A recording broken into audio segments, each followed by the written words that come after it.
Okay, we'll take a look at, we have a 15% chance of severe weather within 25 miles of Cleveland Point on day 5 and day 6. This is going to be seems to be more of a multi-day severe weather outbreak that could potentially affect from going from the plains, going all the way into Dixie on day 6, maybe even going to day 7, depending on predictability with buoyancy. So, what we're gonna really be looking at when we take a look at some soundings, we're really what we're seeing, which we'll be probably monitoring over the course of the next several days. Of where along the Gulf Coast we'll be monitoring moisture return, and then the ML sorts region. But let's take a look at the upper air map. We have a pretty strong. We have that long wave right now ejecting off to the north and east. We have a strong clipper, very strong shortwave trough right now. We're seeing probably winds around like 85 knots from and then quite a lot of ridging over the west, and let's take a look at some soundings. Let's taking one from Brownsville, really dry profile. Yeah, that's probably basically the same story for basically along the Gulf Coast, and yeah, it's really dry right now, and definitely seeing some northerly flow, tiny bit out of the southeast, pretty northerly on both of these, so it's not really favorable for some moisture return. And out of the west, tiny bit dry, but still a bit moisture, reaching up until 850 millibars, and then troposphere starts warming a lot, and then quite a lot drier as well in the low levels from Key West. So pretty dry right now, but I think moisture return. We'll continue to monitor how this. But we also are going to take a look at some deterministic guidance for it. We'll take a look at the upper pattern real quick. Take a look at 500 millibars. We see that long wave, a short wave diving to the south and east, ridging over the west. And then this is our player right now, just off the coast of California, around 60 on Monday. That's going to eject into the Four Corner States probably around Wednesday afternoon. There seems like, and that's, I believe, when the outbreak is going to probably start, and then overnight seems pretty decent for some supercells. Strong mid-level flow aloft, and then once we get into Wednesday, trough again, it continues to eject. It seems that we're seeing some pretty meridional flow. That could be an issue. I think could be an issue that could spark a QLCS mode, and then short waves basically just hangs out for a bit. Many short waves circling around the base, so I think it'll be I think especially on Tuesday, I think it's gonna be pretty potent. But Wednesday, I don't really know. It could be really much prone given strong mid-level shear over the risk area. But taking a look at moisture return right now, we're seeing dew points around in the low 40s along the Mississippi to Alabama and Florida Panhandle coast, and with dew points in the low to mid 40s. I think it will be probably return of a southerly flow a tiny bit, so we can get tiny bit some 50 dew points to make it close to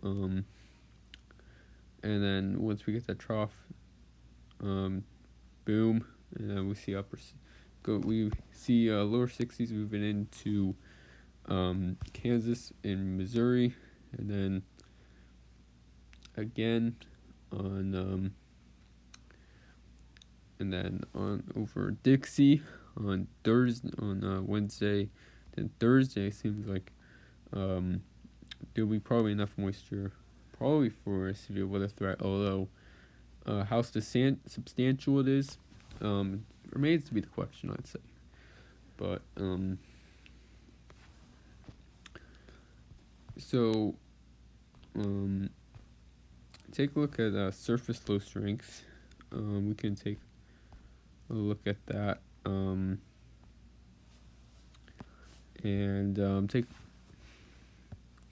we'll take a look at the Euro next, and we see lead cyclogenesis that pretty rapid, around 987 millibars. That's pretty tight. Surface low, that's going to eject off to the north and east, bottom out on the 980. That's a pretty strong surface low, so pretty sure that low level jet is going to be cracked, cranking around 70 knots maybe. Yeah, around 15 knots widespread over the warm sector. So that's going to be definitely an issue as that low level jet increases throughout overnight hours on Tuesday. Then what seems really primed on Wednesday, that probably some pretty strong warm air advection. Maybe we can take a sounding from just take it from western. That photograph is looking really good. Pretty substantial warm air advection, that varying in height, and definitely thermos. Again, I think it's being a bit underdone with those lapse rates, so we'll have to watch that. And then but taking a look at the surface low in the 980s, that's quite a substantial surface low. So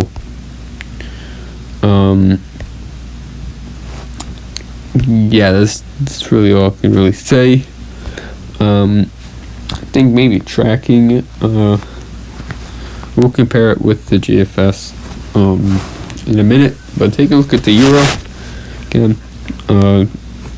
Basically initiating is pretty similar. Shortwave dives down, ridging, pretty prominent ridging over the western, and then we see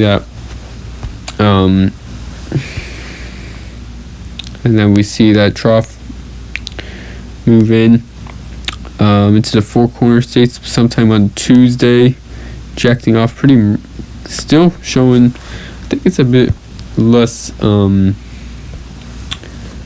perpendicular though. It's more perpendicular to the front.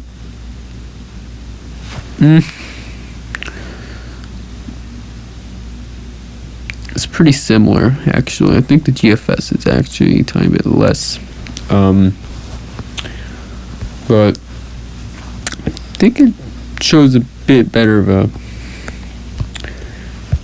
We'll take a look at moisture return, and then the surface low for tomorrow, Tuesday, and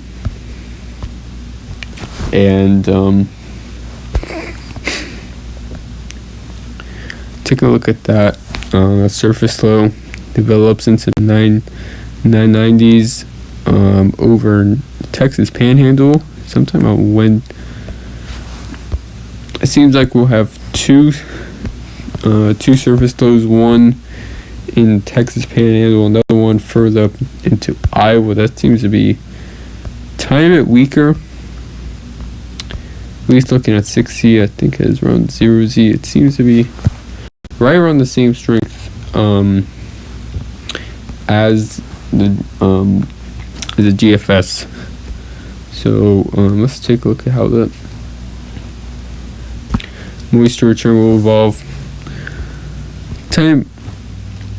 So pretty dry Gulf as we get that Caribbean air really, and time doesn't bring as a north compared to doesn't bring it as far north compared to the GFS, but only bringing it 60s up into Oklahoma really, and some isolated spots, but most of the rich moisture is staying at least along the coast and further down south into the Gulf on Wednesday, and then Thursday see some. That's where you can get some substantial really moisture return. We're seeing dew points move up into the mid to low 60s. Into Illinois. Take a look at the GFS. I don't think it brings it that far north. So while we get that going.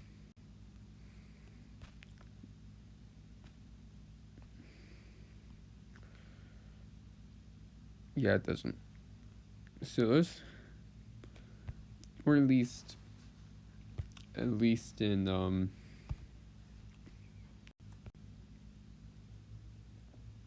least at a time frame. And so there's some quite considerable uncertainty really, and timing as well.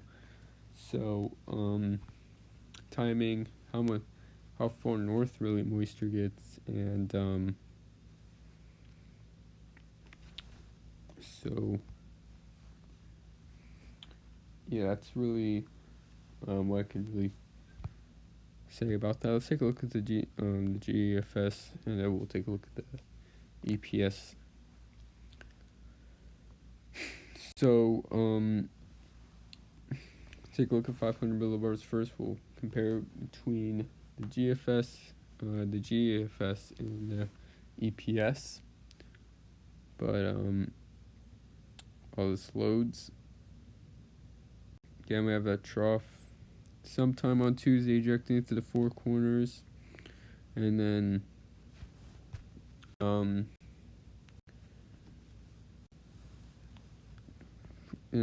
as it moves into pretty amplified when it comes to when it gets to Wednesday, and that could be it could be potentially really what I can say for the fail mode. It's a pretty meridional flow from this trough might force a linear mode, and that linear mode might wash out the warm sector, but this is quite a potent trough though. I think it'll be probably a severe threat no matter what. But at least the tornado threat could be trimmed down a tiny bit, depending on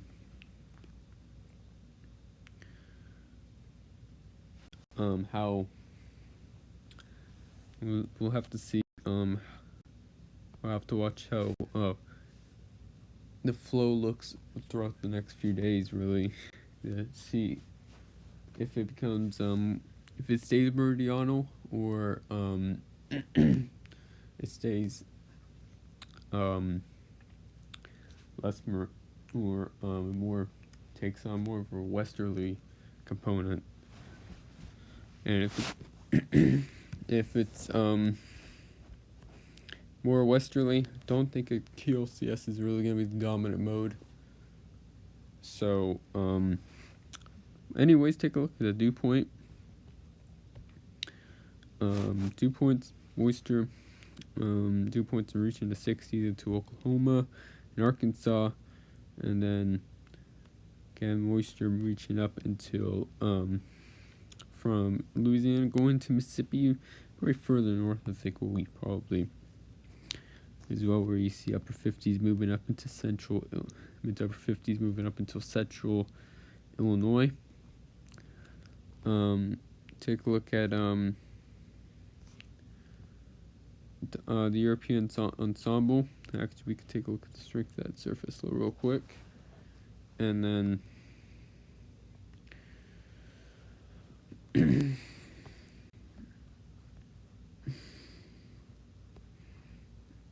but pretty strong surface low over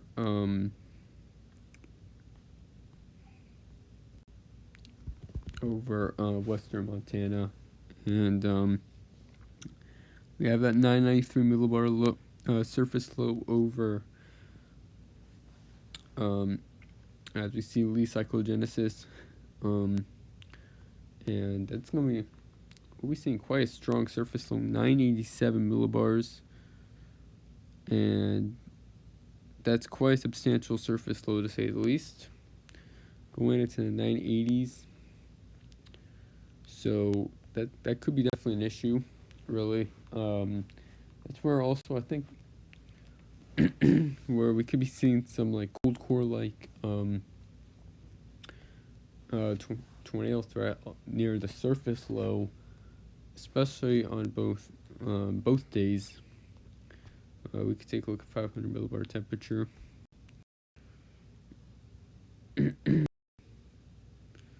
So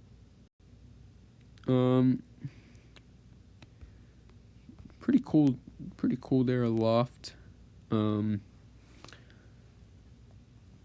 but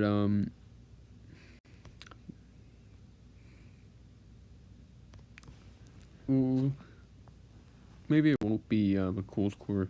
I think there'll be definitely a sphere threat near the surface low, but whether or not it will be actually a cold core threat is going to be to be determined, really. But I don't think the risk will be that good, given really probably going to be lack of buoyancy due to cloud cover. So take a look at the Euro ensemble. We're seeing surface low in the 990s. Tiny bit weaker on the and also taking more of a southerly track. You can see compared to the GFS.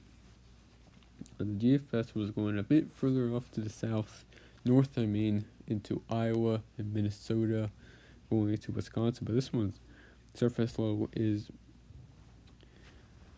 near Kansas, diving into northern Oklahoma, and heading further north into central Illinois, Michigan, and I think it's a bit deeper as well at this point. Around 0Z on Wednesday, surface lows around 990. I think it's around like 992 on the GFS, so let's take a look at actually what. But we can really confirm that, really say that it's quite an uncertainty really in. Actually, it's a bit stronger and more to the north. So, let's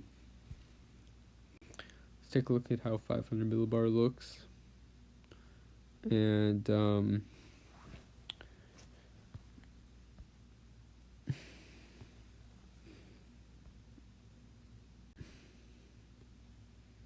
take a look at that trough to the west, and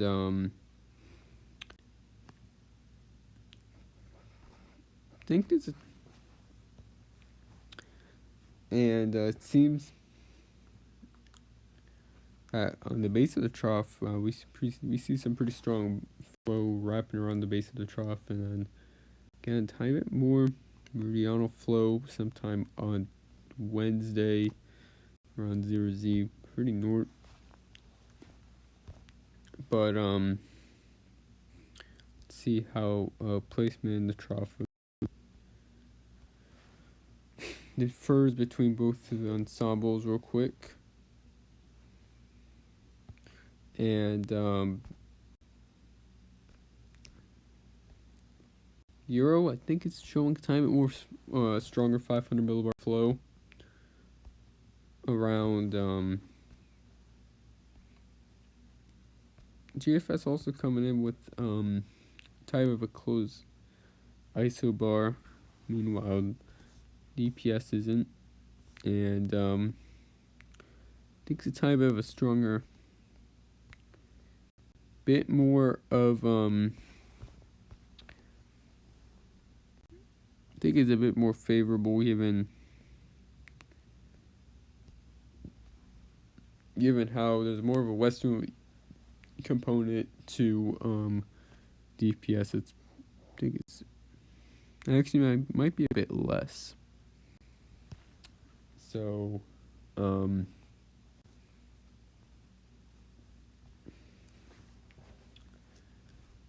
let's take a look at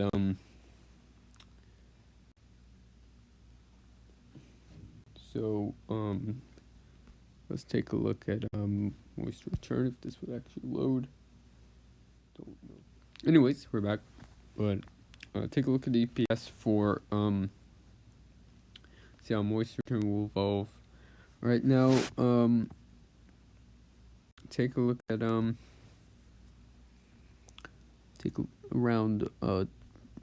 take a look at Tuesday or Wednesday at around 0Z. Time it doesn't bring it the 62 points at all into Oklahoma, so I think it's a bit underdone though. So I think we'll be probably seeing low 60s in the minimum, really. Probably it seems to be more of a realistic estimate, really. Taking it to